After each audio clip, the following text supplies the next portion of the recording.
Now, let's talk about design tools. These are the next tier up for designers, agencies, and anyone who wants total control over how their site looks. The trade-off is a real learning curve measured in weeks rather than days. There are two tools that matter here in this category. First is Webflow, basically Photoshop for websites, used by professional design agencies for client work. You design by clicking and dragging, but everything you do generates real professional-grade web code under the hood.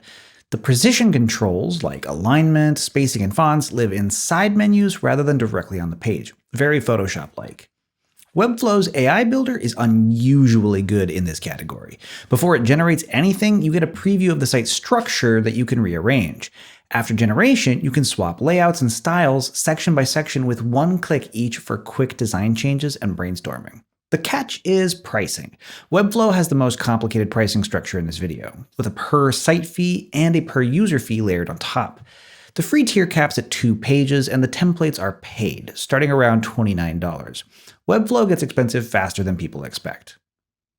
Next is Framer. Framer has a feel similar to Figma, the design tool a lot of professional designers use. It overtook Webflow in Google search interest in late 2025.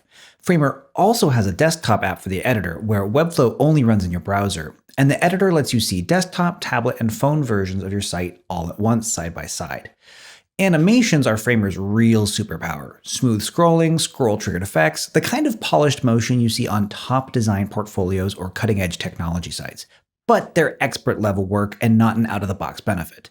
Two heads up, Framer is what's called a closed ecosystem. You can't move your site to a different host, you're locked in once you publish. And Framer's AI generator is hidden in the onboarding. If you sign up through Start with AI on the homepage, the system drops you into the editor with templates instead. But they are amazing templates. To actually generate from a prompt, you have to go back to the homepage and run it again from there.